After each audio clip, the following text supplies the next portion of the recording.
ने विचार किया इन दोनों का मिलन होना नहीं चाहिए। सोचो, ठाकुर जी कह रहे हैं ये दो भक्त मिल ना जाएं, क्योंकि ये दोनों मिल गए तो पूरी पृथ्वी का वैकुंठ गमन करा देंगे, सबका कल्याण कर देंगे। तो यामुनाचार्य जी गए, ठाकुर जी पौढ़ानाथ रंगनाथ भगवान के पास जाकर के बोले, भगवान आपने मुझे स्मरण किया। तब ठाकुर जी बोले, यामुनाचार्य जी अब मुझे आपकी बहुत याद आ रही है, अब आप एक काम करो। बोले क्या? धराधाम छोड़ करके वैकुंठ आ जाओ मेरे पास। तो यामुनाचार्य जी बोले, भगवान अभी मेरे को रोग लगा है, रोग ठीक हो जाए, बिल्कुल स्वस्थ हो जाए, फिर मैं वैकुंठ आ जाऊंगा। बोले नहीं, अब मुझसे रहा नहीं जा रहा, अब तुम जल्दी आओ मेरे पास। क्योंकि ठाकुर जी चाह रहे हैं कि रामानुजाचार्य आए उससे पहले ये वैकुंठ आ जाएं। तो यामुनाचार्य जी बोले, मेरे कुछ काम रह गए, उसके लिए कुछ समय मिल जाएगा? ठाकुर जी बोले, कितना समय चाहिए? तो यामुनाचार्य जी बोले, केवल 8 दिन का समय दे दो। ठाकुर जी बोले, 8 दिन में तो रामानुजाचार्य जी नहीं आ पाएंगे, 8 दिन मांग रहे हैं, दे देते हैं। तो ठीक है, 8 दिन में आप वैकुंठ आ जाना। यामुनाचार्य जी बोले, ठीक है। ध्यान से सुनिएगा, बहुत सुंदर लीला है। ठाकुर जी चतुर हैं, पर भक्त चतुर शिरोमणि होते हैं। भक्त जो है ना वो संसार के सामने तो बहुत सीधा होता है, पर ठाकुर जी के आगे चतुर बन जाता है। ठाकुर जी की चतुराई नहीं चलती भक्तों के आगे। तो यामुनाचार्य जी बोले, 8 दिन का समय दे दो। तो जब यामुनाचार्य जी चले गए, भगवान ने कहा ठीक है 8 दिन बाद आप वैकुंठ आ जाइए। ठाकुर जी सोच रहे हैं इन्होंने 8 दिन क्यों मांगे। तब उनको पता चला, अरे इन्होंने एक सेवक को अभी कांचीपुरम भेजा है, और यहां से कांचीपुरम जाने में 4 दिन लगते हैं। 4 दिन में वो सेवक पहुंचेगा, और जैसे ही रामानुजाचार्य जी से कहेगा कि यामुनाचार्य जी बुला रहे हैं, रामानुजाचार्य जी तुरंत निकलेंगे और 4 दिन में वो आ जाएंगे। 4 दिन जाने के, 4 दिन आने के, 8वें दिन ये रामानुजाचार्य जी से मिलके दीक्षा देकर के फिर वैकुंठ आने का मन बनाए हैं। और मैं भी भगवान हूं, दोनों को मिलने ही नहीं दूंगा। तब 4 दिन में सेवक पहुंचा, और जैसे ही उसने रामानुजाचार्य जी से कहा कि यामुनाचार्य जी याद कर रहे हैं, तो रामानुजाचार्य जी तो बोले, मैं तो बहुत दिन से सोच ही रहा था कि मैं जाके दीक्षा ले लूं, तुरंत चल दिए। और जैसे ही रामानुजाचार्य जी श्रीरंगम पहुंचे, बस द्वार पर पहुंचे ही हैं कि भगवान तुरंत यामुनाचार्य जी के सामने आके बोले, चलो 8वां दिन है आज। यामुनाचार्य जी बोले, कुछ क्षण मिल जाएंगे? ठाकुर जी बोले, नहीं अब चलो। और श्री यामुनाचार्य जी को रामानुजाचार्य जी से मिलने ही नहीं दिया, ठाकुर जी ले गए। पर यामुनाचार्य, मैंने कहा ना भक्त ठाकुर जी से ज्यादा चतुर होते हैं।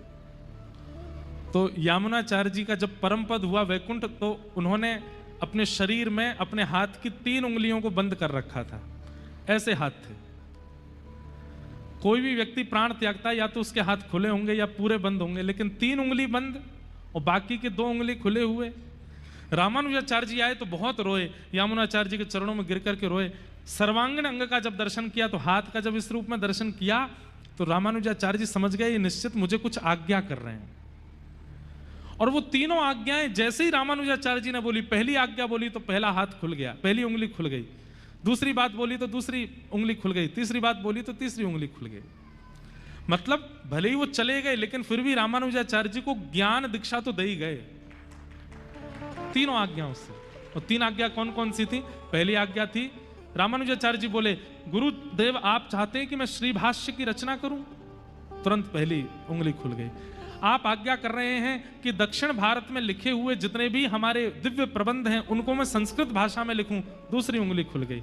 और तीसरी उंगली में आप चाहते हैं कि मैं वैष्णव धर्म का 10 दिशाओं में प्रचार करूं? तीसरी उंगली खुल गई, दीक्षा हो गई। लेकिन रामानुजाचार्य जी ठाकुर जी से नाराज हो गए, आपने मुझे मेरे गुरुदेव से मिलने नहीं दिया, अब मैं जीवन में यहां कभी नहीं आऊंगा। और ऐसा कहकर के रामानुजाचार्य जी चले गए। तो ठाकुर जी इतने व्याकुल हो गए कि मेरे भक्त चले गए, पर वास्तव में तो ये दोनों मिल जाते तो पूरी पृथ्वी का कल्याण हो जाता। अब श्रीरंगम की गद्दी पर रामानुजाचार्य जी के अलावा बैठने योग्य कोई और था नहीं। तब सब लोगों ने ठाकुर जी से प्रार्थना की कि नाथ, यामुनाचार्य जी के बाद अब कोई आचार्य पदवी पर होना चाहिए। कौन? बोले एक ही है, कांचीपुरम में रामानुजाचार्य, लेकिन वो हमसे नाराज हैं, वो आएंगे नहीं। तो बोले कैसे आएंगे? बोले एक तरीका है, वो कांचीपुरम में जिस भगवान की आराधना करते हैं वो भी मेरा ही स्वरूप है, वरदराज भगवान, अगर वो प्रसन्न होकर के उनको भेज दें तो वो आ जाएंगे। सब लोगों ने पूछा वो प्रसन्न कैसे होंगे? बोले कोई अच्छा संगीत का ज्ञाता जाकर के अगर सुंदर सुंदर गायन करे तो ठाकुर जी प्रसन्न होकर के कहेंगे मैं बहुत प्रसन्न हूं, वरदान मांगो, क्या चाहिए? तो वरदान मैं रामानुजाचार्य जी को मांग लाना। तो उन्होंने कहा, यामुनाचार्य जी के पुत्र थे, उनसे कहा तुम गाते बहुत अच्छा हो, तुम जाओ कांची, और कांची में शंख चक्र गदा पद्मधारी जो मेरा स्वरूप वरदराज का है उनके सामने गाना, और मैं गा करके वहां तुमसे कहूंगा वरदान मांगो, मैं तुमसे बहुत प्रसन्न हूं, तो तुम रामानुजाचार्य जी को मांग लेना। ठाकुर जी आज्ञा करेंगे तो रामानुजाचार्य जी को आना पड़ेगा। तब वो गए, वहां जाकर के गायन किया। वरदराज भगवान बोले वरदान मांगो, तो कहा कि महाराज या रामानुजाचार्य जी को हमें दे दो। तो वरदराज भगवान ने रामानुजाचार्य जी से कहा कि अब आप श्रीरंगम जाओ, हमारी आज्ञा है। रामानुजाचार्य जी बोले मैं तो वचन लेके आया हूं कि मैं कभी नहीं जाऊंगा, उन्होंने मुझको मेरे गुरुदेव से मिलने नहीं दिया, मैं कैसे जाऊं उनके पास? बोले हमारी आज्ञा है, तुमको जाना पड़ेगा। तब रामानुजाचार्य जी श्रीरंगम आए, और जब श्रीरंगम रामानुजाचार्य जी आ रहे थे तब ठाकुर जी गा रहे हैं, हेरी सखी मंगल गाओ रे, धरती अंबर सजाओ रे, उतरेगी आज मेरे पी की सवारी।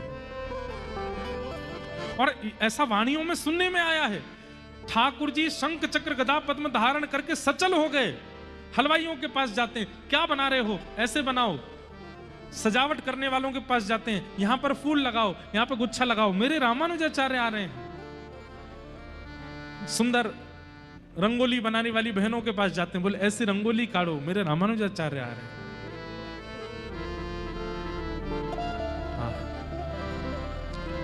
ये पूरी कथा मैंने क्यों सुनाई?